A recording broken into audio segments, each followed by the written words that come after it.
It's trash day, I'm putting you out, it's trash day. Putting you out, it's trash day. Putting you out of my mind. It's trash day, I'm putting you out, it's trash day. I'm putting you out, trash day, I'm putting you out of my mind. Now I'm gonna clean up, now I'm gonna clean up, now I'm gonna clean up the house. I'm taking all your garbage, taking all your garbage, taking all your garbage. It starts with some beer, so you shouldn't have fear. Two garbage guys with facts, but they both still have tact. It's that time at last for the best damn podcast. It's Can Crusher Day! And welcome to one of my favorite times of the week. It's time for Can Crusher Spotlight. And if you notice, it comes out a little bit early this week because literally we're on the road to the Crockett Cup. More on that later, as we always say with the stupid teasers. But this week's episode is with Shawn Phoenix.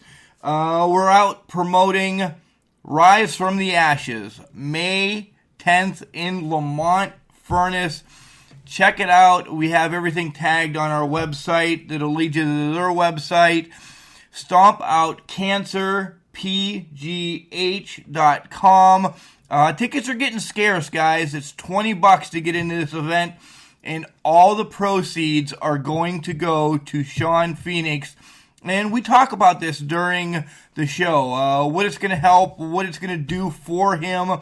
If you don't know, he took a horrible crash October 6th at Unbreakable at IWC.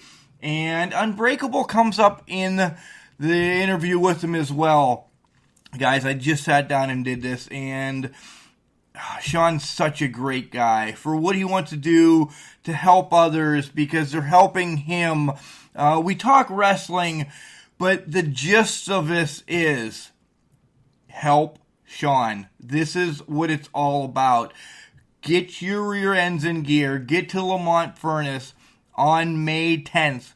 Rise from the Ashes.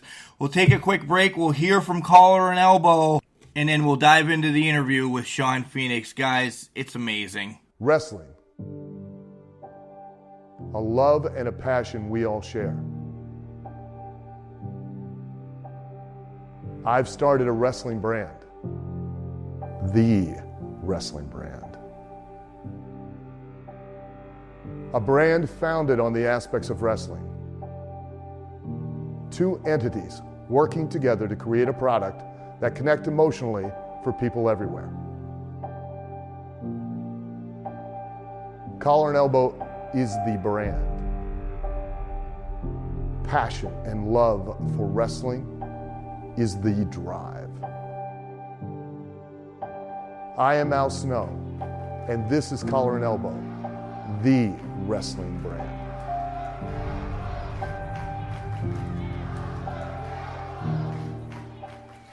And welcome back to Can Crushers. Oh man, the story with this guy, I feel for him. I want him to get back in the ring. There's so much to talk about. Guys, he's got a list of nicknames, so I'm going to probably call them all, but it's the Pittsburgh Prince of Pyro, Shawn Phoenix. Welcome to Can Crusher, Shawn. Thank you for having me. Thank you. Where the hell did you come up with all the nicknames first? We have a list of stuff to talk about, but you got the Firebird, the Firestarter, Straight Edge Spitfire, Punk Rock, Pyrotechnic. Are you giving yourself nicknames or what? Yeah, it's a little bit of that and a little bit of other people doing it. Lee Moriarty and I were in a competition to see who could come up with the most nicknames, and every time we started the bit for the first Stomp Out Cancer show when we wrestled each other. We were like, oh, we're gonna have Hank, the ring announcer, like read all of our nicknames at the time. And we ate up like 3 minutes just of Hank Hudson doing our intros. So then I was like, this is kind of funny. And then the next year, I was like, all right, Hank, I got 3 more for you. And he's like, oh, you're not going to make me say 6 now? And I was like, nah, you can just do these 3 new ones. So then, like, I would constantly add and switch it up just to confuse Hank Hudson. And then it became the competition with Lee to see, like, who could have as many nicknames as possible. And then I found out that David Starr does the same thing, which kind of bummed me out because I wanted that to be a thing. Like, oh, this guy, he's known for having all these nicknames on top of other things. So I'm constantly trying to come up with more just to keep myself entertained. But who did it first? You or David? Probably David. Oh, you should have said you trademarked it. Damn it, you're Can Crushers. Say you trademarked it first. Nobody's going to check it out. Yeah, I came out with it first. Yeah, for sure. All right, I might edit that out. All right, so we're going to rewind all the way back. You've been in the business a little bit, but when you were a little Firebird, who got you into wrestling? Was it Grandpa? Was it Mom? Super Hentai said his sister got him into wrestling. Did your dog get you involved? I mean, why did you like wrestling when you were a kid?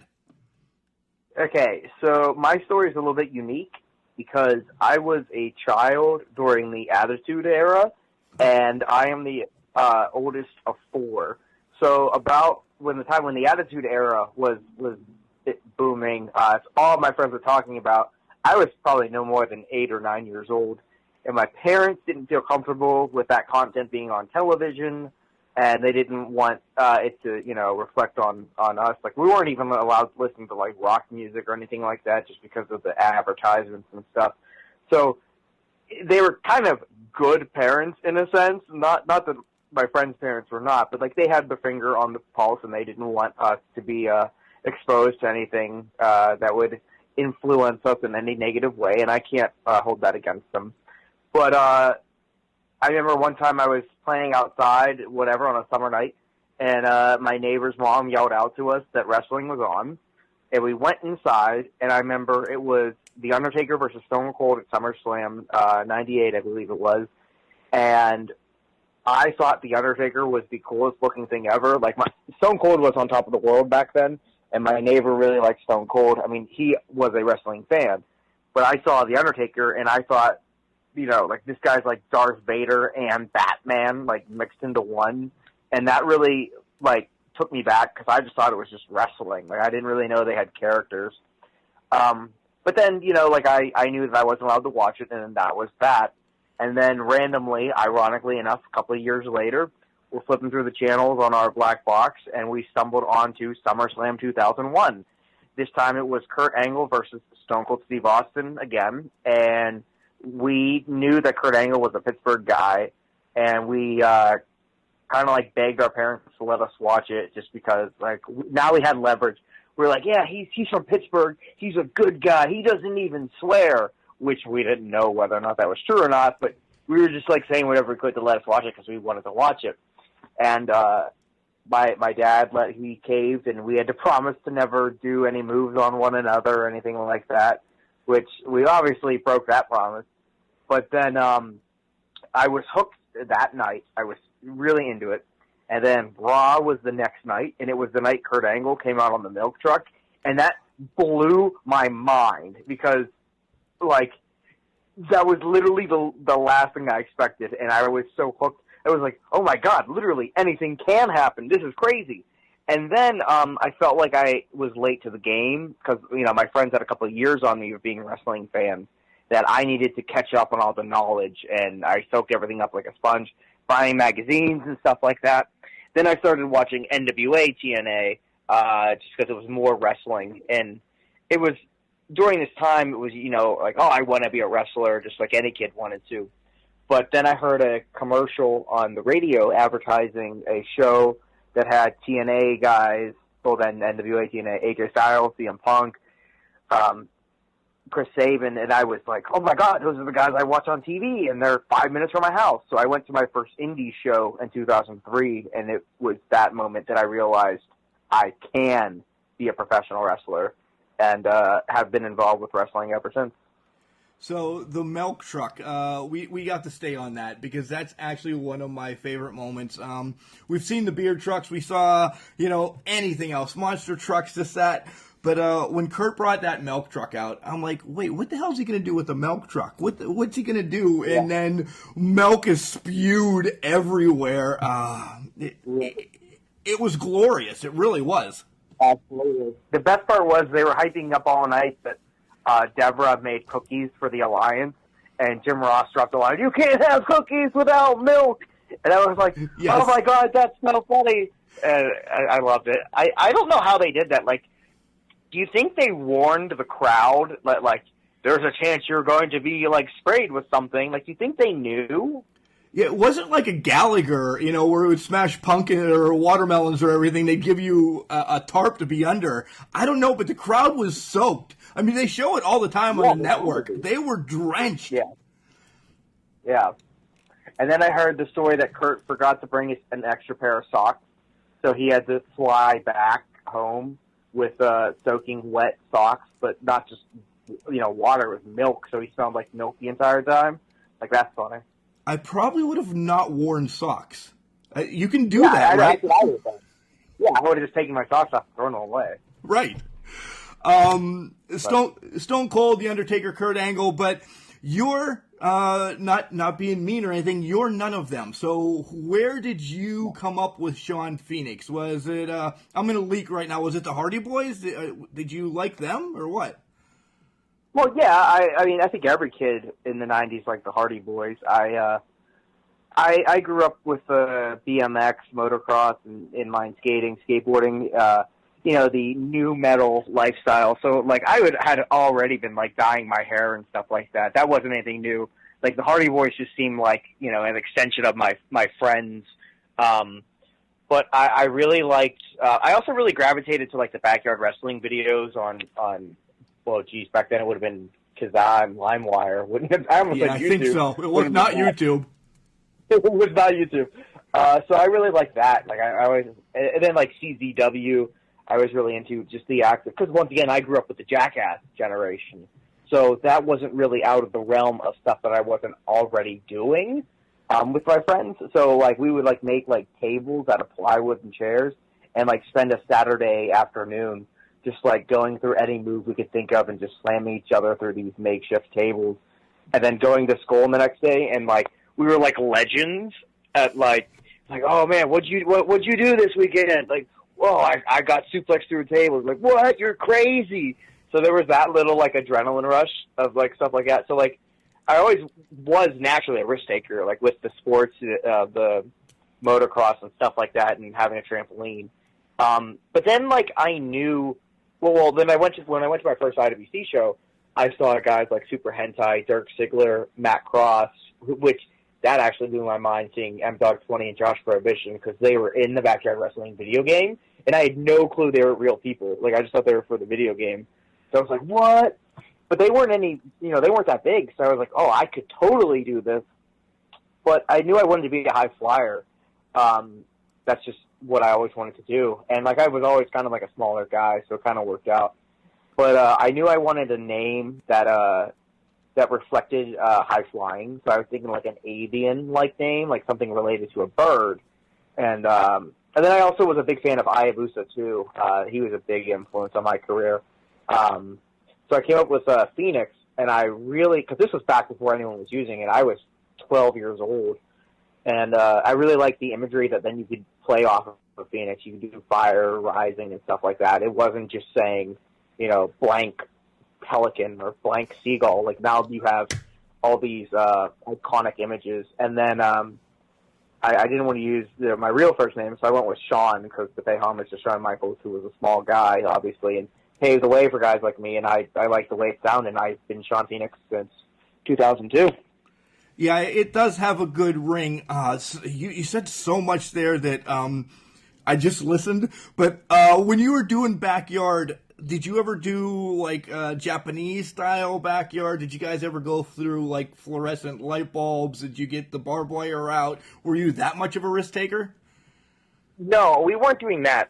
See, like, my life is broken up in stages. Like, first there was, like, the crazy stuff we were doing that weren't really matches, but just, like, highlights just to show our friends, where we would slam each other through tables. There was that. And then, like, we started wrestling on a trampoline, and trying to put matches together and have storylines. I did that when I was like 12. And then there was a message board for backyard wrestling, and that really opened my eyes because, like, as a kid, they were so good. Like, I thought these guys were fantastic. Like, it was unbelievable. And then what they would do is they'd make these highlight videos, and we'd post them onto the message board, and people would critique and review and tell them, tell each other what they needed to work on and stuff like that. And it turns out that a lot of these guys had pro wrestling training. They just didn't like the politics. They didn't have it cut out or whatever. But so they did know what they were talking about. So it was always like a weird goal of mine to be good enough to wrestle with these guys. But I was just a 13-year-old kid on a trampoline. But it turns out that I ended up meeting these guys after an IWC show in 2006. And this was out in Selinsgrove, PA. And I was like, these are the guys that I've seen on Kazaa, and here they are. Like they were like a bigger deal to me than like Tito Santana. Like it's weird to think about now. But then I got invited to one of their shows, and at the age of 15, I started traveling across Pennsylvania to wrestle with complete strangers that were much older than me in a professional wrestling ring. And I did that until I was about 16, and because I wanted to start training. So I trained a little bit with Shirley Doe, but I couldn't afford it. I was a unemployed high school kid. So I stopped doing that and then had every intention to return to training, but then went through a pretty nasty breakup and, kind of fell into a depression.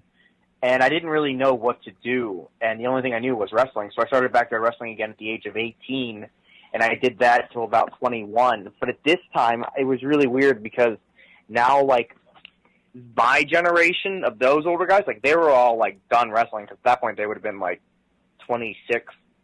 So now, like, I was an older guy. Now there were guys that had saw my videos, and they were looking up to me. It was so bizarre. But, like, I was traveling to Ohio, Illinois, Indiana, Connecticut, like, all backyard wrestling, still learning what I was doing. But never actually, like, I wasn't really, like doing anything super, super crazy, unless, like, the storyline, like, I thought needed it, like, if it was a blood feud or whatever. But My whole mentality was anything I did in backyard wrestling was preparation to pro. So that's where I learned how to, like, get some moves familiar to myself, and it's all, like, muscle memory at this point. That's where I learned how to breathe fire for my entrance. That's where I learned, so many things. Do I regret it? No, but I wish I didn't do it as long as I did because there is some wear and tear in my body that I feel like I can't, it doesn't matter. I do feel like I've been wrestling for over 10 years, but it doesn't matter because it's backyard wrestling. Whereas if I had stayed training at 16, then I could say, yeah, I've been wrestling for nearly 10 years. But since I'm only 3 years professionally, yeah, I'm still technically a rookie. It's really weird, weird dynamic how that works. Well, the interview's over since you've answered everything that I've had down there. Thanks for coming, Shawn. We'll see you. No. Yeah, I tend to talk a lot and give very detailed answers, so we might be here a while. No, that's fine. That's fine. I was going to ask about training, but it was with Shirley Doe, and most of your backyard. Well, it was only with Shirley Doe for a little bit, because then I ended up training with Brandon Kay at PWX in 2015. I started training August in 2015, and let me preface this by saying I don't want to come off sounding cocky or anything like that, but when I wasn't training, like, I was getting, like, promoters asking me, like, they knew me through other friends, asking me if I wanted to work for them. And so I had offers, but I had too much respect for the business to kind of backdoor my way in. So I pretty much just needed a trainer to kind of, like, give me the stamp of approval saying that, yeah, I trained this guy. And, like, training wasn't hard at all. Like, I didn't really struggle with anything. I picked, like, 'cause keep in mind, I'd been doing it for so long with, like, guys that knew how to do a good bit of it. I just really needed someone to teach me the psychology of stuff like that and, when to do this and why not to do that. So it was more of a mental schooling than physical. But, like, we did have, like, a checklist and went and I learned everything. So, yeah, like I said, I don't regret that either. Like, I'm super thankful that I went to the trainer I did. I'd walk to the end of the earth for my trainer. I still talk to him, very, very frequently, pick his brain and stuff like that. So I do know some people that did that, and they don't really go anywhere with their career, where I felt like, I need to do this, start fresh. I don't want to be the backyard guy. I want to say I'm one of Brandon Kay's kids, and I think I can do that. Yeah, well, Shawn, you do that. For what I see all the time at IWC and videos on YouTube now, you're well-rounded. You really are. You've taken your stuff from, which I need to rewind a second in a minute, but you've taken your stuff from the backyard and you've meshed everything together, and you are a great wrestler. You really are. You tell. One of our biggest things on Can Crushers is we love the story. We love the story in the ring. Like, I don't care if, you're going to fight Terry Funk, and you've never even talked about what's going on. You know how to tell a story in the ring, and that's important for that match. I don't care most of the time what happened yesterday or what's going to happen. I'm there tonight. So you keep me entertained tonight, right. You win, right? Right. Okay, so you said you were wrestling at 13, 14, 15, this, that, and the other. If your parents didn't let you watch it on TV, why in the hell are they letting you backyard wrestle, or are you doing this behind their back as well? No, so, they knew how much I love pro wrestling, how much I, soaked it up. Like, I would buy action figures, I'd buy pay-per-views, I'd buy T-shirts. Like, it became my life. Like, it was my calling. It was finally, because I always wanted to be an athlete of some sort, and they knew that, whether it be baseball, soccer, and then the more extreme sports that I mentioned before. So they kind of knew, it was going to happen. But the level of intensity only increased as I got older. Had I been 13, there would probably been no way they would have let me travel across the state, to wrestle with strangers. But at the age of 13, I was wrestling my friends in my neighborhood on my trampoline, my elementary school friends, and my parents. Well, my parents don't like wrestling. They would come to our quote-unquote pay-per-view shows and, support and stuff like that. But then as I got older, 16, I'm also straight edge, and I feel like my parents felt like, I could be doing a lot worse. At least they know where I am. I was being safe. Of course, there's an asterisk on that, because how safe can you be backyard wrestling? But right. I wasn't doing anything super, super, super crazy. I did every now and then, because I'm a risk taker. I like taking risks. But they would come, I wouldn't really travel by myself. Like, they would drive me to these shows for the weekend, because it was always a Saturday and Sunday show. So they kind of looked at it like a bonding thing, I think. It was mainly my dad. My dad would take me to these shows out, Selinsgrove, PA, Shamokin, PA, Lavelle, PA. And we'd be there for the weekend and then come back. And I was also cyber schooled too at this point. I went to school on the computer. So I guess they also looked at it like it was an exercise too, because now I didn't have PE or anything like that. So, everything just happens for a reason. And I felt like, I feel like all the cards were in the right place and everything just happened. And, yeah. Yeah, wrestling moments with your father. One of my biggest things, we're 3 hours away from Pittsburgh up here in Ridgeway. But the Fullington Bus Company would always come up and take us down to the Civic Arena and this, that, and the other thing. I would paint my face up as the Road Warriors or Sting, or I'd wear my Rock and Roll Express stuff, and we'd jump on the Fullington bus, because my dad would get lost if we went 10 miles away. So we'd jump on the bus. Here's us two riding down to Pittsburgh to, the Great American Bashes and stuff. Dude, those are some of my greatest memories. They really are. He despises wrestling. Despises it. But he did. Yeah. But he did it because his fat little kid wanted to go watch wrestling. So, he had fun. Yeah. Like I said, my parents don't like wrestling, and they especially don't like it because they're paramedics, so they really worried about everything. And they didn't grow up watching it. But like my dad would take me to IWC as a kid, but then it got to the point where he would just drop me off because he knew it was a safe environment and it was easy for him to, not, devote a whole weekend or a whole evening to something he wasn't too involved in. But yeah, it was fun. Like I said, I don't really regret it. I just wish it didn't really go as long as I did. But it's also really weird because backyard wrestling is kind of cool now. Like I'm seeing on the internet, like GCW just announced they're doing a backyard wrestling inspired show on the 4th of July. I legit saw that.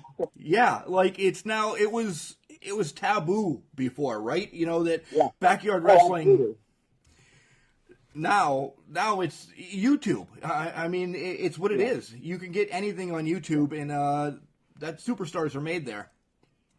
Yeah, and it's really like it's really cool because like you could show me any show or any poster, and I can pick out at least one person I know through backyard wrestling, and it's really cool that a lot of the people that are like making waves on the indie scene are my friends from backyard wrestling. Like it's just like we were doing this driving across state lines at the age of 16, 17 for free. We weren't getting paid. We were doing this because we love wrestling. And, passion, you can always tell when someone's passionate about something. And passion really pays off. And it's paying off to see, like, how successful some of my friends are. And I can't be happier. It is so bizarre. Like, one of my backyard wrestling friends are in the Bullet Club right now. Like, what? Right. Wow. That breaking news. I don't know that. That's awesome. Yeah. I'm not going to say which one it is because I don't, some people are a little bit iffy on their history, but yeah, it's so bizarre. Wow. Yeah. Wrestling is a family. It really is. Like at some point, me growing up, I was born in 77, so a little bit older than you. If I said I was a wrestling fan in middle school, high school, everybody's like, oh my God, you watch that? So I had my clique that were still cliquish and we're stupid. We did the same things. Like we were Jackass before Jackass. If I was allowed to have a video camera, I would be Steve-O, and I've had other friends, but that wasn't out. But we were doing the same thing, riding sharpened carts, getting pulled by cars. My mother would kill me. Thank God she doesn't really listen to every podcast. But she would kill me if she knew half the stuff we did. But nonetheless. So one question I have from my partner, the English professor, and the other guy is why the obsession with fire? Is it because of the Phoenix rises from the ashes and all that? Okay, that's what I told him, but he's like, no, he just likes spitting it. No, it is 100% like, I realized I could put fire on my gear, but everyone does that. I wanted more of the fire red hair. I want the association that, this kid is actually, like, he uses the Phoenix for inspiration rather than it just being a name. And honestly, with some of my history, I couldn't be any more than a Phoenix. So I'm very glad I picked the name Phoenix and not, like, Armadillo. Armadillo. Shawn, the Armadillo. And it's going to mean more. We're going to get into this in a minute, but it's going to mean more after what we talk about here in a couple of seconds about the incident and the recovery and everything. But let's keep it happy right now. You wrestled for Rise, IWC, Pro Wrestling Express, Premium, Championship Wrestling. Let's talk about a couple of those. Some of your favorite matches is what I really want to know. And I know you have a ton, but just some of your favorite workers, that you had in the ring. Freestyle, more or less. It's really hard for me to pick any favorite matches because I'm very critical on my work. And I could say, I like this match, and then I could say, but the crowd wasn't too into it. Or I could say, but the crowd was really into this one. I'm like, hurt my ankle in that one. I haven't had the perfect match, and I've never and like, there'll be times where I finish the match and I get through the curtain in the back, and I go, that match was great. And then I'll watch it on YouTube, and it's terrible. And the vice versa. I think, this match sucks. And then, like, I watch it, and it's like, okay, wow, okay, I really like this. So it's really hard for me to pick a favorite match. If I had to pick, probably my surprise debut at IWC, because of what that meant to me. Because IWC being my first indie company I ever went to, sitting front row at multiple events that you could still see on whenever Sword shares old footage, you could see me front row, dead center. So it was always a dream to work for IWC, and I legitimately cried after my debut. Like, I didn't tell anyone, I didn't tell friends, I didn't tell wrestlers that were on the show. It was like, I kept it 100% secret. I lied and said I was going to a concert that day. I checked in on Facebook that I was at the venue. I went above and beyond, and then there's always the question is the fans going to care? Like, this means a lot to me, but am I going to get the reaction that I hope I get? And I got a amazing reaction and ovation, and it was completely overwhelming. And I've actually heard people say that match was a sleeper match of the year, which that's a huge compliment to hear that from the boys. And yeah, like, I legitimately, like, I cried afterwards because it just meant so much to me. So I will never forget that. But then there's also, like, less sentimental things. Like, it was really cool getting to wrestle Barbarian and Tracy Smothers and stuff like that. My favorite opponents, I really like wrestling opponents that make me go against the grain. You know, like, if it's someone like Lee Moriarty, like, he's really technical, so I have to keep on my toes with that and keep up with him. I really like that. If it's someone like Atticus, you know, we fight, and I really like that because I'm not a fighter. I'm a high flyer. If it's someone like a monster in like the Barbarian, then I really have to switch up my game and use my speed. I really like when, you know, it's not flashy guy versus flashy guy, which is funny because I usually get booked in that, and I'm like, oh, I hate this because it's not as fun. Like, let me hit someone or something. Right. We call them spot fests, and I'm sure you guys do too. We like them from time to time, but if it's month after month, week after week, it kind of gets stale, right? Yeah. Of course, and you can imagine wrestling like that every weekend, doing the same routine, same type of match. Because there was a time where I didn't even really have a home company. I was just traveling all over, and that's what I was doing, and it was so repetitive. It felt like I was painting by numbers. Yeah, I'm happy whenever I get to go against the grain.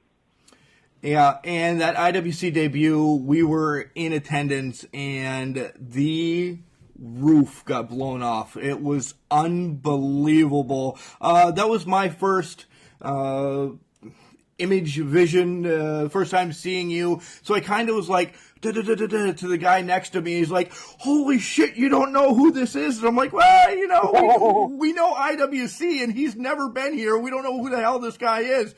Well, watch this, you jackass. And I'm like, oh, all right. And yeah, it was unbelievable. Then you got partnered up with Keith Hott and Dan Hooven to take on the Culmination, because Remy is just a bad guy. Yes. And it comes down to, we're going to really shift gears here, and then we'll get back into some personal stuff. It comes down to October 6th, 2018. It is Unbreakable. And I talked off air with you that this was the one that I had a freaking wedding to go to. Somebody had my seats. Justin Plummer gave my seats away, the damn guy. And this is where your injury came about. I don't know how to talk about this. I don't know how much we want to go in depth about it, but can you tell us a little bit? I mean, I want you to let fans that don't know what's going on just tell a little bit your side of the injury that honestly you remember from that night. Right. It's not too hard to talk about. So it was me and Dan Hooven against Atticus and Remy, with Keith Hott handcuffed to the ring post because they felt like they wanted to even up the odds. And Keith said, okay, he would do it. We did the match, and I think the match ended. Yeah, like I think I got pinned, And then the fight just kept continuing to the outside, and then a table got brought out at ringside, and I believe they were going to slam me through it, because I remember they hit my head off the table when I turned, and I looked at the crowd, and I saw Rosa Mendez sitting right there, and I'd met her a couple times, and I'm like, oh, great, here's Rosa looking at me. I'm going to die. Like, they're going to slam me through this table.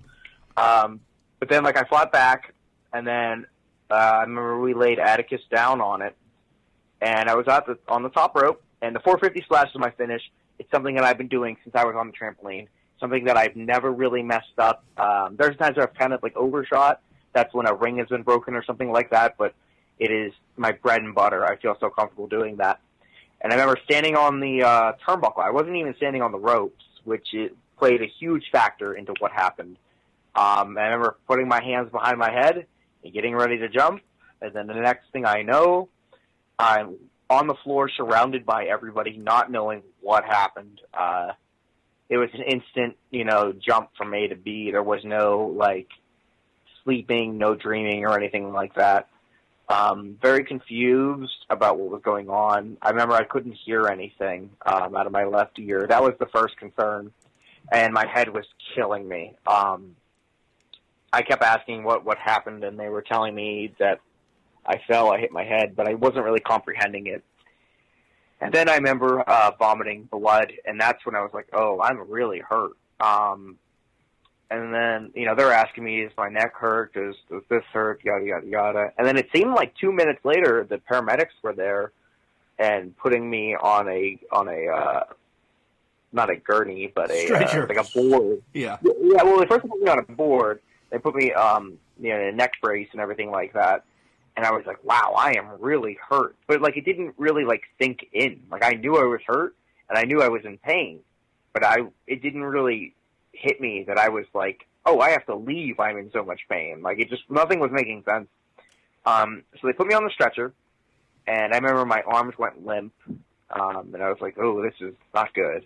And then they started stretching me. And I remember it was also really quiet, too. Despite being deaf and, like, I couldn't hear out of my left ear, it was super quiet, and I was like, this is weird. And they started stretching me away, and I remember thinking, like, that's when it really hit me. Like, I'm really hurt. I have to leave. The show has stopped because of me.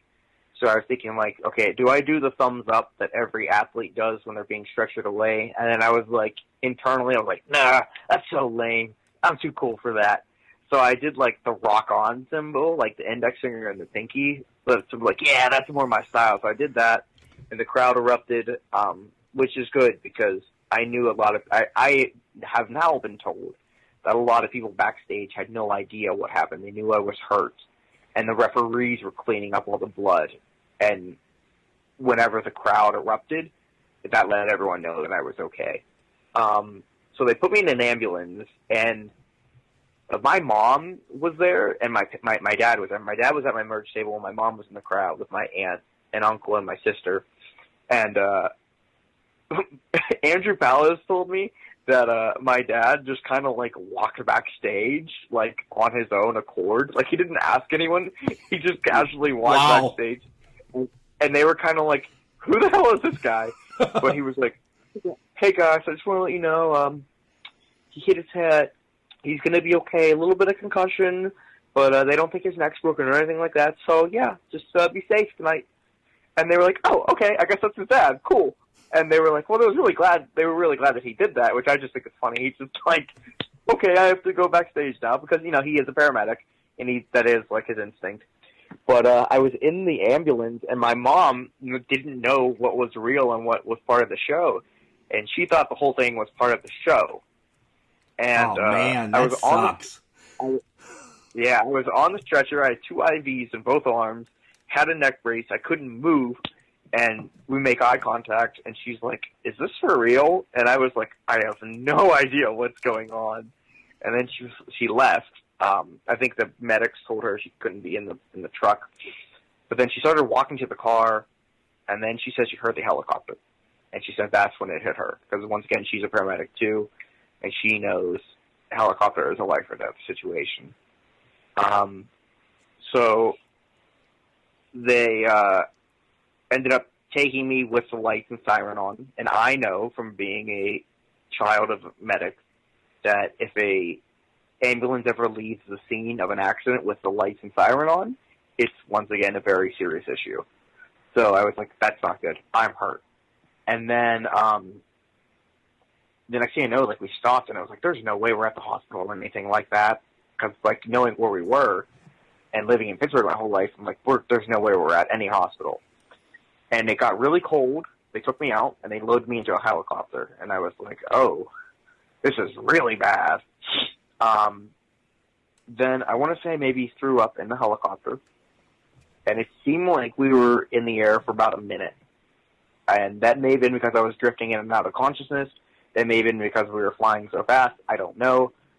But next thing I know, we're at the hospital. There's a team of people that took me off the stretcher, put me on this thing to get an MRI. They threatened. They were like, okay, we have to cut off your trunks. Because while I was at the floor, my friends took off my boots and everything like that because they would have cut them off. But I freaked out. I was like, no, you're not cutting off my trunks. They're too expensive. I'll strip right now. They're like, oh, well, if you could take them off, take them off. Like, I was too worried about my trunks. Like, I didn't know the severity of anything. It's like, you're not cutting these. So they gave me the MRI. I ended up throwing up after that, which that actually really scared me because I was still, like, strapped down. I'm like, oh, no, I'm going to choke on my vomit. And then I was out of there and back into my room, and my family was there already. And I remember it was just the lights were so bright. The headache was terrible. And they asked me, excuse me, is he gone? Long day. Trust me, I know. They asked me how I was feeling, and I remember thinking, like, this is the worst pain I've ever been in my entire life, and I need to remember this moment, because there's been multiple times when people have asked me, how much did this tattoo hurt, or how did this feel? And I needed to remember specifically to look back and think that was the worst pain I've ever been in, because I have such a high pain tolerance. You know, I know pain's going to leave the body eventually, but and I can fight through anything. But like that particular moment, I was like, "This is it. Like this is a 20 on a scale of 10."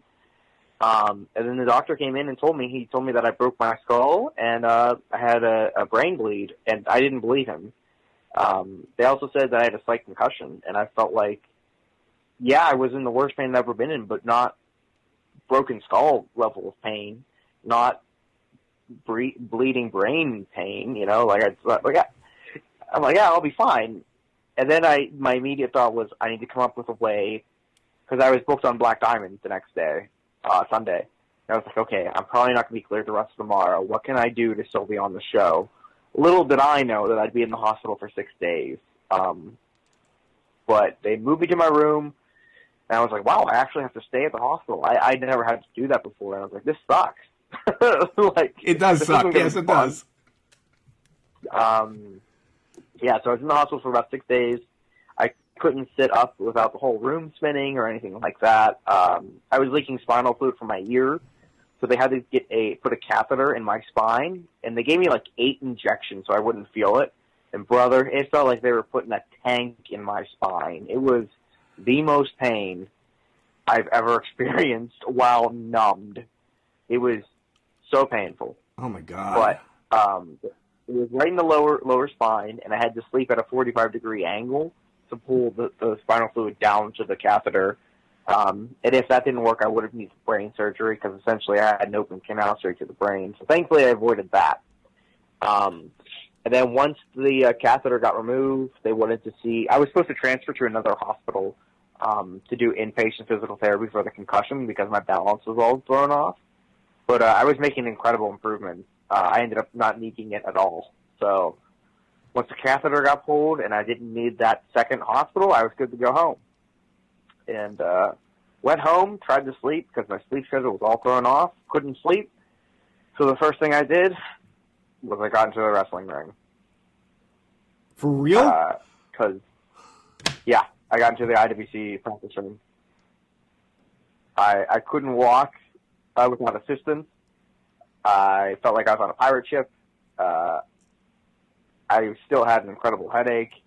Everything was, wishy-washy. But I wanted to know that I could still do it. I didn't want to be afraid of the wrestling ring. And I did it, and I'm very glad that I did. and I actually wanted to like start, training. I wanted to start doing somersaults and stuff like that, and it was hard to do that, not to do that. But yeah, I got into the ring, did all I had to do, left, rested a bit, and then the next day went to Cooper's Rock, West Virginia, which is like a state forest, which is something my family does every year. Didn't really rest that day. Basically, didn't rest as much as I should have because I am a busy guy.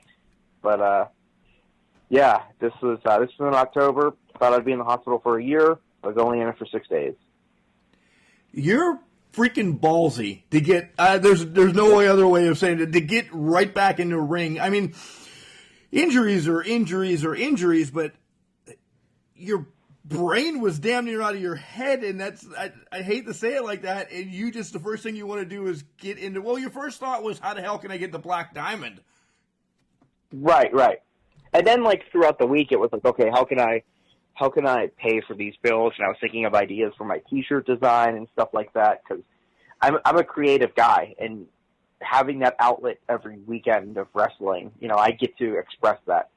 So not having that outlet when I was in the hospital, it was constantly my thoughts were moving. How can I come back better? How can I come back different? That type of thing. And that's when I came up with the idea to use my X-ray as my T-shirt design. Like, this is kind of cool. Like, take a negative and turn into a positive and a unique experience. And a lot of people like that shirt, so that's pretty cool. Yeah. Before we get to the recovery and the outpouring from the fans, just talk a little bit about that because, Shawn, they love you. They really do. Oh, my God. I tagged you and stuff because we talked about it on Can Crushers, but everybody, just because I tagged you, it blew up, and I'm like, oh, damn, I just wanted to tell you, hey, dude, I love you, and I'm thinking about you. And then I looked at your post, and I don't know, you blew up Facebook. Yeah. So when I first got hurt the first night, it was Saturday night, the 6th. My family left at about 1 a.m. And I guess my sister and my mother were checking Facebook and stuff like that throughout my time there while they were there, and saw that people were tagging me and stuff like that. And my sister figured that she would take my phone, my cell phone, and reply to any messages I got and any posts I got, just to let them know that I'm okay, which I'm very thankful she did that. Because God forbid if it was one of my friends in my situation, I would have been going crazy not knowing how my friend was doing. So I'm very glad she did that. But then I woke up Sunday morning and I couldn't do anything. Like, I'm always on my phone, always, social media, and I'm like, this sucks. What do I do? So by the time they got to the hospital, it was about like 1 p.m. I looked at my Facebook and it was exploded. And that's just Facebook. That's not including text messages. It's not including phone calls. It's not including Twitter, Instagram, anything like that. But just Facebook had like 300 comments and stuff like that. And I bawled my eyes out. Like, the only time I ever cried during like the whole stay was seeing how much love I got. And then like I would think to myself, like, you big baby, why are you crying? Like, you're a weirdo crying in the hospital because people care about you. Suck it up. And then I would stop crying and I would go to reply, and I couldn't do it. I'd start crying again. So it like legitimately took me like 3 days to even acknowledge anyone. Like, it was just so heartwarming. But that's how much you've touched everybody. Your little bit of time in IWC, that's where I know you. But like I said, you have Rise and you have all these other ones that I'm going to bring out. Kayla Thompson. I was following her just to get most of your updates because I knew she was going to say everything that was going on with you. Yeah, she, my significant other at the time was also giving updates, like, on Instagram and stuff like that. So then, like, that's, because, like, I'm also a very private guy. I feel like there's a line that needs to be, kind of drawn in between, wrestler and fan, just for the, keep the privacy of my family and stuff like that. And also to keep the illusion alive, because, if we found out The Undertaker was really working a 9 to 5 at Walmart, he wouldn't be as cool. That right? would suck. That would really suck. I agree. No, I completely agree. But it's back to the storylines. I completely agree with you. Yeah. So, like, even a lot of people at the time didn't even know I had a significant other. That's how much privacy, I just I'm a private guy. But she was updating like friends, and like some fans found her Instagram, and was kind of like she was like, oh, he's up now talking, and then like significant others of other wrestlers, like they passed everything through that. But yeah, that's another story for another day and why we're not together. It has something to do with that. Touche. So before we talk about your recovery, what's your favorite ice cream? My favorite ice cream, definitely cookies and cream. I am a huge fan of Oreos. Do you remember those cereal from the 90s? I do. I love them.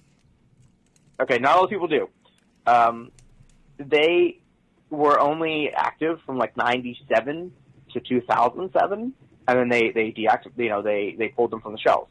And I really loved them, and I was going crazy for them and started a Facebook group, Bring Back Oreos, and loved them. And one day I was bored, and I was like tweeting like random people to try and bring them back, like Barack Obama, George Bush, Ashton Kutcher, literally anybody I could think of. I was bothering to bring back Oreos just so they can be like, who the hell is this? What is he tweeting Oreos for?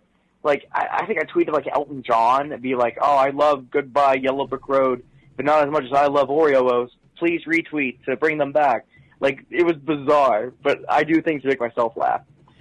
And all my friends know that I love Oreos, but they actually bought a box from South Korea, and the shipping was like $30, just so when I was in town, like, we could eat them, and they were just as good as I experienced. And then they brought them back, and like literally fans give me boxes of Oreos. Like, that is it. They don't need, like, I tell them they don't need to, but it was like, it's such a good feeling to be like, that's what I'm known for, is the Oreos.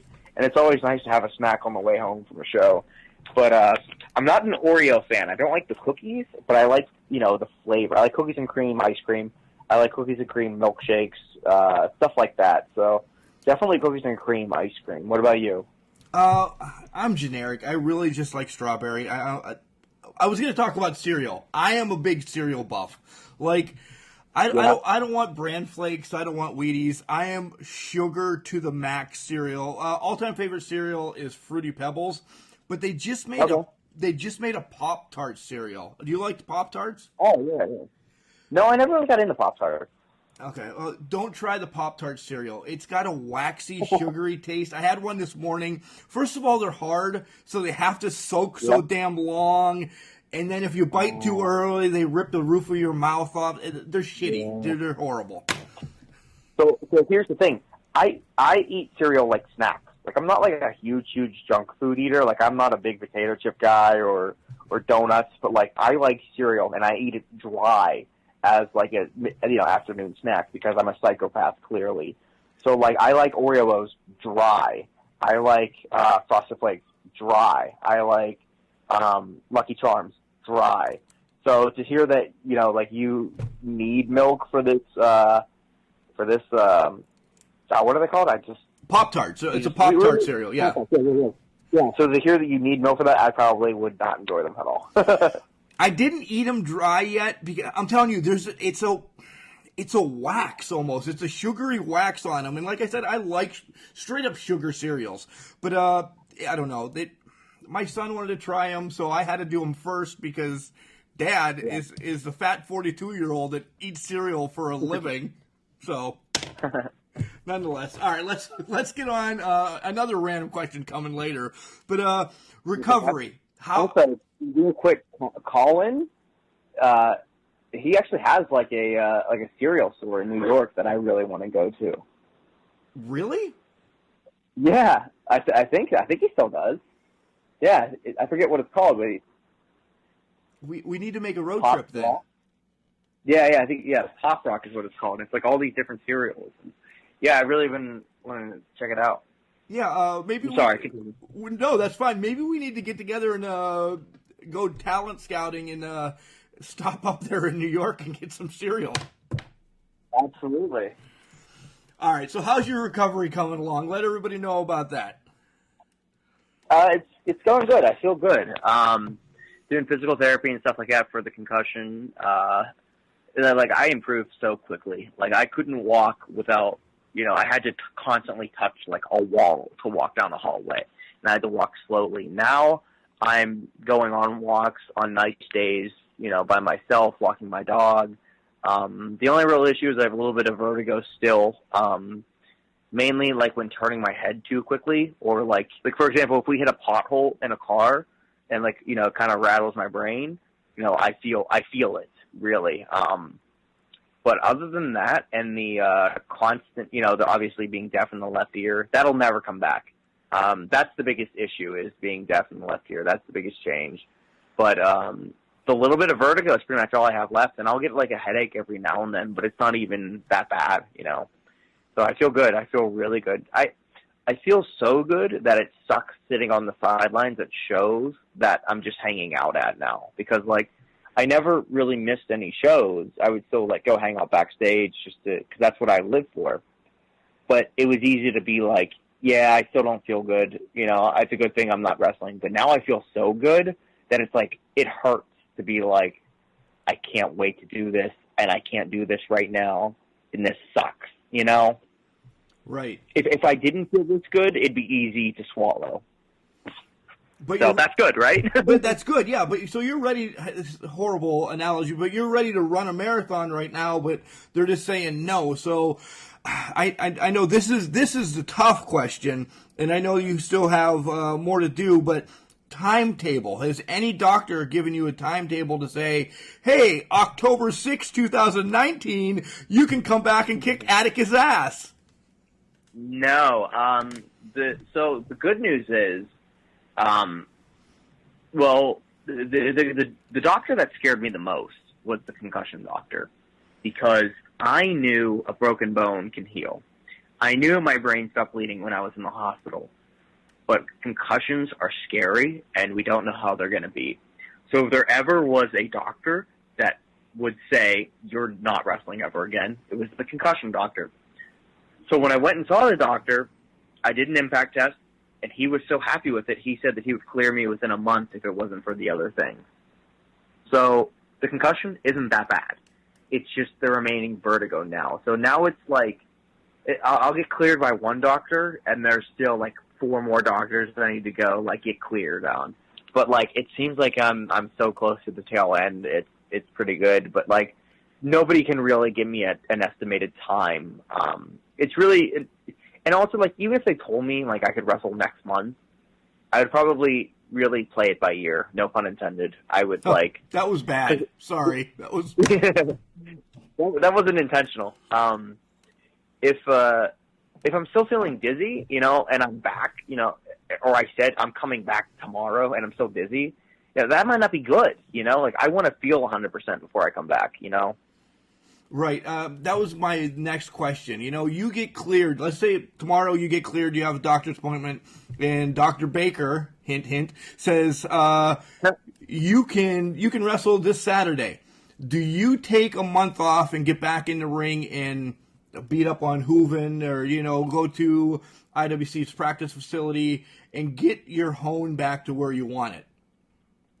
It all depends on how I'm feeling. I've been going to some practices here and there, doing some warm-up drills and stuff like that, but it really just depends on how I'm feeling. And if I'm still feeling like this tomorrow, no, definitely not. So that's why I haven't, announced anything or even given a hint as to when I think I'd be back, because I don't know, Right. It's a very touchy subject, and everybody wants to know. Everybody's always in your corner. That was a pun. But the big news why we're here, 50-some minutes into this, and thank you. I'm loving all of it. The big news why we're here is May 10th in Lamont Furnace, Rise from the Ashes is coming up, and it is a benefit show for you. Everything from that night is going to go to help clear some of the ways, clear some of your stress on the back end, some of your expenses. Some of the names have been announced, folks, just to give you some. If you want to see the whole list, go to the website. But Andrew Palace, Jinx, Beastman, Chris LaRusso, Gory, Keith Hott, Lee Moriarty, and all the tickets are $20. Damn it, you can get in for $20. So yeah, it's absolutely insane. It's still super mind blowing to me. So the biggest issue is, now that I'm deaf in my left ear, I'm 28 years old. I have my whole life ahead of me. If I continue to, if I learn from my mistake and be safer, I should, have a good life ahead of me. Going 27 years with perfect hearing and then waking up from an accident and having that gone, it's a huge, huge difference, huge change. Like 100% deafness in my left ear. It's not even like sounds like I'm underwater. There's nothing. It's like trying to hear with your hand. No sound goes into my left ear at all. So I went and saw an ear doctor. They recommended me cross aids, which they're going to put, they're 2 hearing aids. The one in my deaf ear is going to be a small microphone, and it's going to play the sound in my good ear. And that'll make it a lot easier to go to a restaurant with my family, to not have to worry about which side of my friend am I walking and talking to. I will be able to hear on my left side. That being said, it is not a life or death situation, so it is not really covered by insurance, and I'm so young compared to the people that these ear doctors normally see, older end people and stuff like that, that they want me to get the highest end because it'll have the most benefit to my life. It's going to be about $5,000. Wow. I don't have $5,000 lying around. I don't even have it floating around. If you were to put a gun to my head and say, get $5 in a week, I couldn't do it. $5,000. I said $5,000, right? Yeah, I said $5. Okay, sorry. You said $5, but that's all right. Thank God I have an assistant in the room with me. Yes, I couldn't get $5,000 within a week. Like, it's a lot of money that I wasn't prepared for. So I was presented this opportunity to do this, and I initially said no because I felt like if they did this for me, they would have to do it for everyone. And the guys at Stomp Out Cancer running the show are doing this for me because I've known them since I was 13, and I've always been boys with them. And I would have felt bad if someone else got hurt and expected this treatment, but maybe the wrestlers didn't know them, so they wouldn't feel, it's just a weird situation. I just didn't want, I didn't want to put them in a position. So I initially said no, and then they just kept prying and prying. Even when I first got hurt, I didn't want to go fund me, but my sister made me one behind my back. I just felt like this is my mistake, my accident, and to ask anyone for help is super selfish of me. So I was super against the GoFundMe. That being said, she made one behind my back and it spread around, and it actually really helped me out, paying some cell phone bills and stuff like that. I don't know where I would be if I didn't have that. That really helped me out because I also couldn't work in my Clark Kent job with this injury, and I'm still on light duty. And I specifically had a Clark Kent job so I could play Superman on the weekend. And if I ever got hurt playing Superman, at least I had Clark Kent. This was the first time in Pittsburgh wrestling history that the wrestler got hurt and could not work their other job, and couldn't work it for about 3 to 4 months. I don't remember the exact time, and that hurt a lot because now I wasn't making money wrestling, wasn't really making money merch, and now I didn't have an income. So this GoFundMe really helped.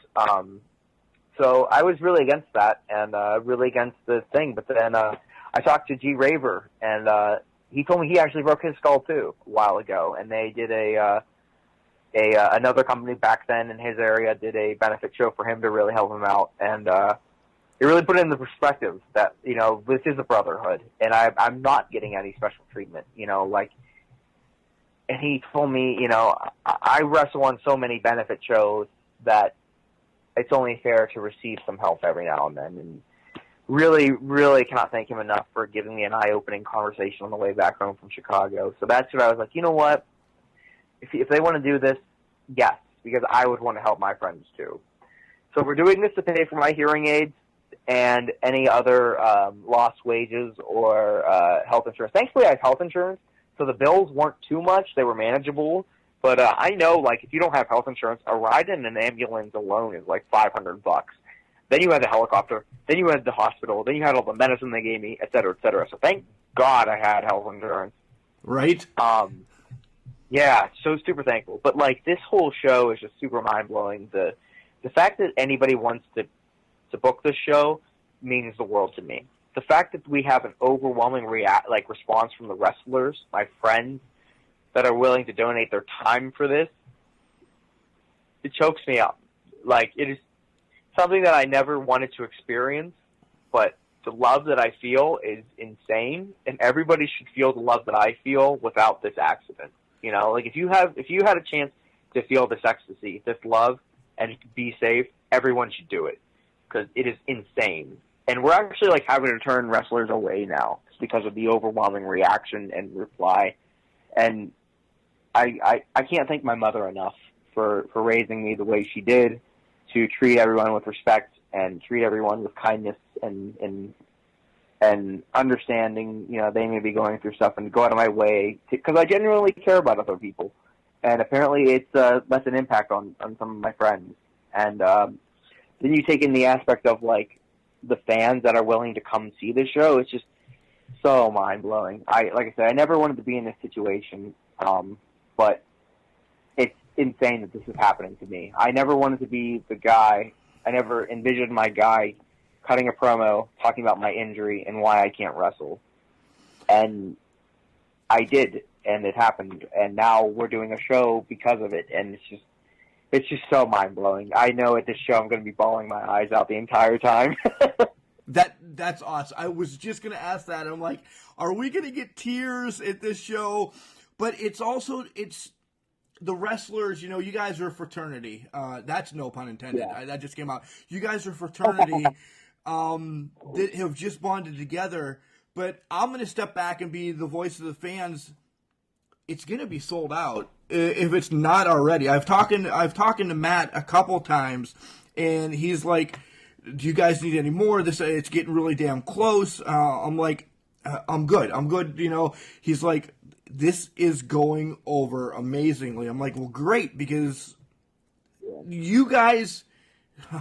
Another horror. This must just be a pun show. You guys literally bust your asses to keep people like me and my boys entertained for 3 to 4 hours, and we're sore because our asses are sore. You guys are sore because you're going through tables, for the love of God. Or not going through them, which is resulting in much worse injuries. Right? Sorry. So this is, as much as we can say, you know, merch and everything, this is just us saying, Shawn, thank you. Thank you for literally putting your life on the line for us. Right. Well, you're welcome. And it's really weird to hear that, because when I would go to WrestleCon, before I got into the business, I would go around and thank every wrestler for what they did for the business, because I genuinely appreciated it. Whether it be, you know, someone like Hulk Hogan, or someone like, I don't want to name any names because I don't want you to think I'm talking crap. You know, someone that's not really significant. You know, like, I appreciate every bump they took. And so to hear that, it's just so bizarre, you know, because I'm still that 13-year-old kid sitting front row at IWC.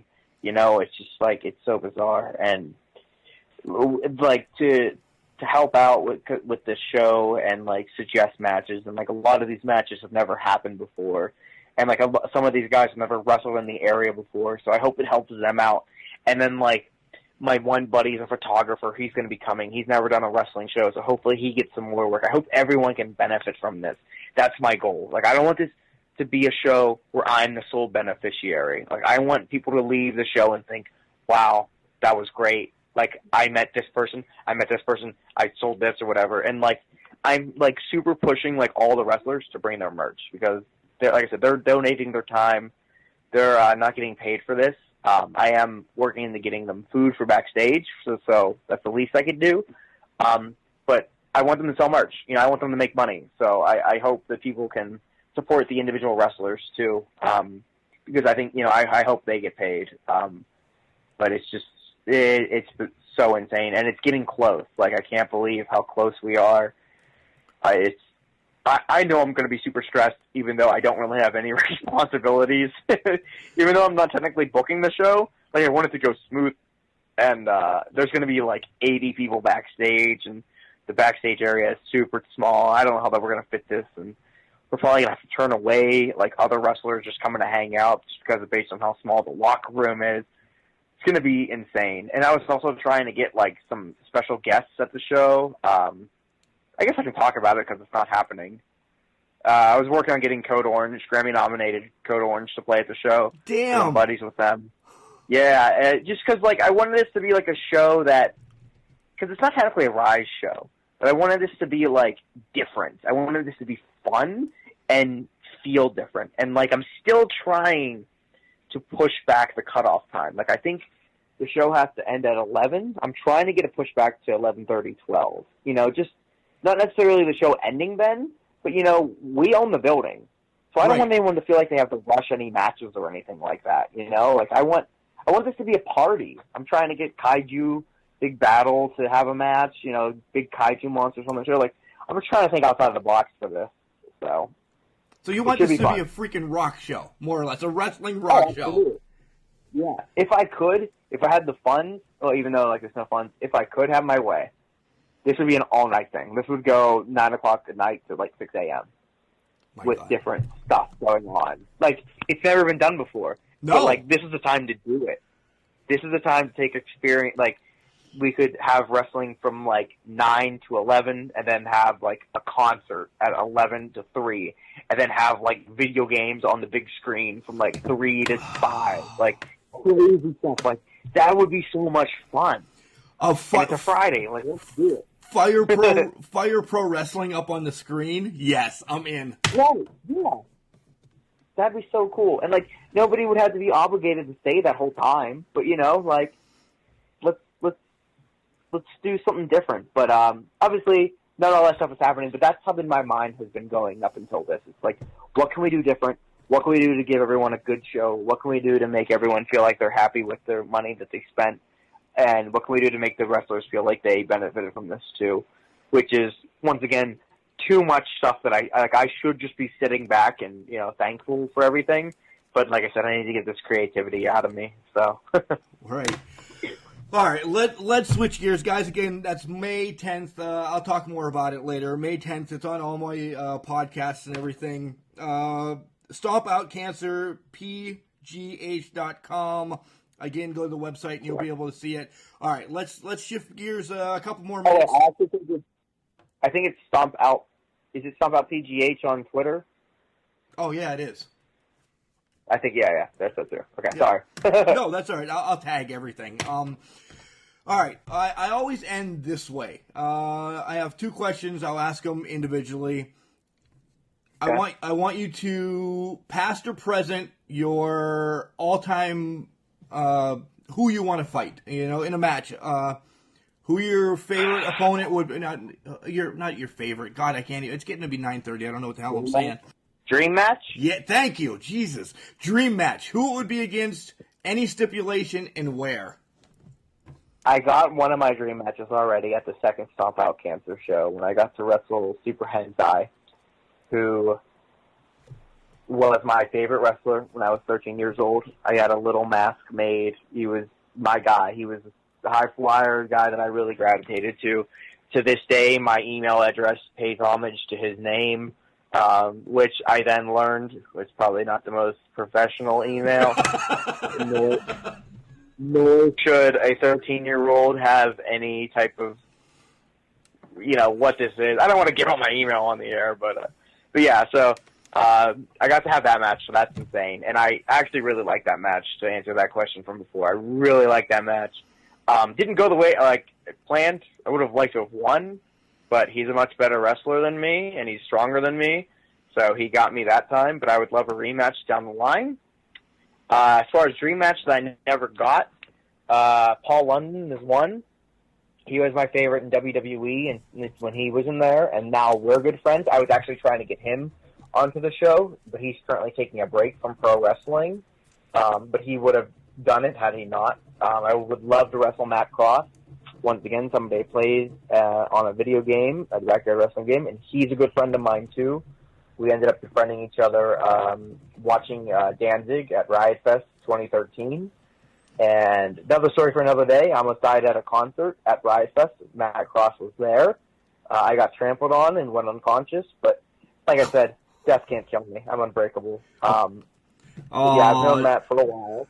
Another pun. No, Yes. Yeah, which, by the way, the shirt says Unbreakable because the show I got hurt at was Unbreakable.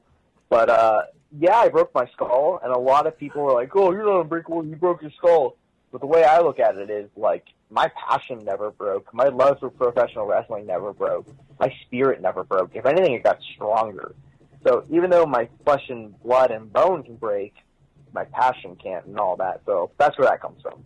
But Paul London, Matt Cross, and, it really comes down to wrestling a lot of my friends, which I know some guys say, oh, you're not going to learn if you should want to wrestle the WWE champion. But, really want to wrestle my friends. I got into pro wrestling to have fun, travel the world, and make money. As long as I can do that, I'm having fun and loving life. Nice. I would agree. Who do you want to see me wrestle? Who do I want to see you wrestle? Honestly, I would love... Lager's on his way out, but I think you and Jushin would put on an amazing match. I've always thought you guys going against each other. I see a lot of like the Japanese style in you. I don't know if you do, Yeah, but that's from Hayabusa. Yeah. Are you familiar with Hayabusa? Yeah, I heard. Yeah, oh God. Go back and listen to the last Can Crusher Spotlight that we had with Hentai. If I didn't hear of Hayabusa, he's told me enough about him that, yeah. I actually do 2 moves specifically because of Hayabusa. The Falcon Arrow Suplex and my Ashes to Ashes, which is a somersault standing moonsault. And, I've been doing that since I was on the trampoline when I was 13. But, yeah, me and Jushin Liger, I never thought of that being a match that I would ever hear anybody want to see. That's pretty cool. So I appreciate that. I'll try and pull some strings and make that happen. You got a couple months. So first of all, you have to get your ass healthy and then get a hold of him before he retires. Right. You've been in the business for a bit, but you've had an extended bit of business. What do you tell anybody that is just graduating from IWC or any of the other wrestling schools that comes up and wants a little bit of knowledge and you want to say, hey kid, this? Well, it's funny because during the injury, actually before the injury, I was going to all the IWC practices and all the Rise practices. I was really getting myself in gear, really motivated. But then the injury happened, and that kind of sucked. But I love helping the kids, and it's really weird to call anybody a kid, considering I've only been in this for 3 years, and I'm not much older than them. But I love helping them out, and I love help coaching. And I love giving advice, and it's really weird to say that because it makes me uncomfortable. It's do you know who I am? I'm known for being an idiot. You really want to take advice from me? But the advice I give everyone is just be a good dude. It's not hard, and it's not hard being nice. Befriend people. Go out of your way to befriend people. Before I was in the business, technically, I'd known Facade for years. He needed a ride to a show. I had no business going, but he was like, can you help me out? And I was like, yeah, man. So I drove him down to West Virginia, and, we bonded more. And I did that a couple times. And, now, he looks out for me. He's like, hey, I have a show in Tennessee. I need a tag partner. Are you good? And I'm like, hell yeah, man, I'll do this. So it really helps you out. Even as far as, one, everyone should just be nice to each other. The world would be a better place. Thank you. But for a selfish reason, if you're nice and not necessarily kiss ass, but if you're just a nice guy and helping out the vets or the boys, they're gonna scratch your back down the line.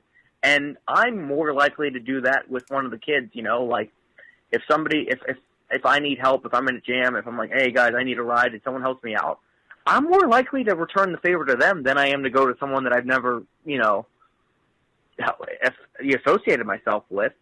That's the advice I give everyone. And I know once we end this interview, I'm going to be like, crap, I should have said this. So also, advice, if you ever want to ask me anything, shoot me a message. I will reply. I have time for everyone in this world. And it's probably it's a blessing and a burden because I try to reply to everyone. I may not be able to do it right away, but it's kind of hard. Because then, some people think, oh, we're, dating now. I'm like, girl, I just met you this show. I don't even know you, and have some crazy fans based on how nice I am. But that happens. But if you're not crazy and you want to learn more about the business, please shoot me a message. Shoot someone else a message. Don't be afraid to ask so you can learn. But I'm always available to chat with anyone. And perfect segue for that here on Can Crushers is Shawn's now going to give you all his social media sites so you can bother him. My social media is pretty much the same everywhere. It is X Shawn, X Phoenix. X before Shawn, X before Phoenix. That is on Twitter, Instagram, Snapchat, AOL Instant Messenger, MySpace, which those previous two are no longer active, but that shows you how far back this goes. My Facebook is really close to the 5,000 friend limit, so if you could give me a like at Real Shawn Phoenix, and then you could even message my X Shawn X Phoenix personal page, but since there's a 5,000 friend limit, I can't really add any, like I'm at like 4,900 something, so I'm trying to leave it open for like future promoters and stuff like that, so I really can't be adding everyone. But if you shoot that page a like and then message my personal page, I will get back to you for sure. So. Nice. Shawn, this has been amazing. Thank you for spending a little over an hour with us talking ice cream, cereal, injuries, getting your pants cut off almost. Thank you. This has been awesome. Cool, thank you. I can't wait to hook up with you on May 10th at the benefit and just hang out some more. Thank you. I'm not gonna lie. I'm gonna be really busy that day because I'm sure I'm gonna be pulled like all over because I have like family that's gonna be there. I have friends that like haven't like I have people that don't even like wrestling that are gonna want to go to the show just because of what it is. So I would like to pre-apologize to everyone if I don't spend enough time with you. I think I'm probably gonna stay to that show until about like 3 a.m. just trying to talk to everyone because I also try to talk to all my fans too. If I ever have a line, like I'm going to talk to everyone and I'm going to give everyone a hug. Like that's who I am. Like I always have time for everyone. And if I don't have time that night, I will tell you to message me on Facebook so we can chat if you didn't get the chance to talk to me. That's just who I am.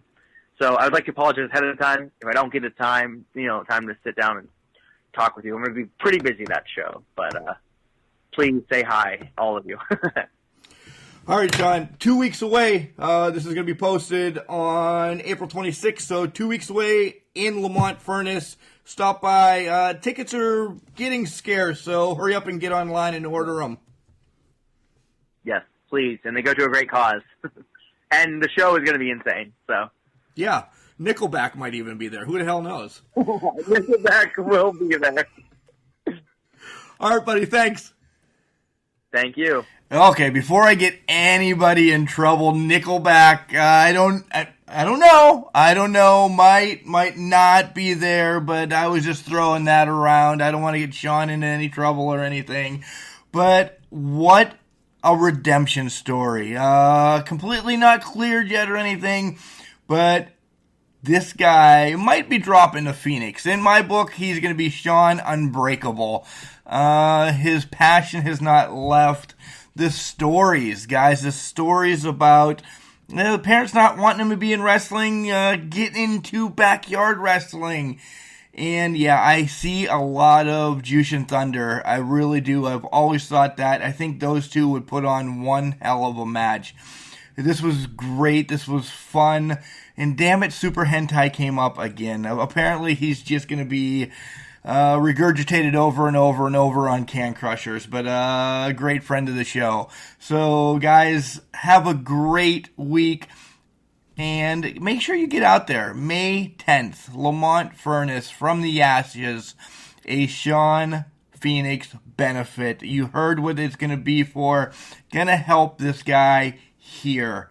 Guys, wrestling's a fraternity, and the little bit that we do, hopefully we help you guys all know that we love this. John always says, I'm named Mark for a reason. Hey, remember, just because you're trash doesn't mean you can't do great things. It's a garbage can, not a garbage cannot. See you from the Crockett Cup.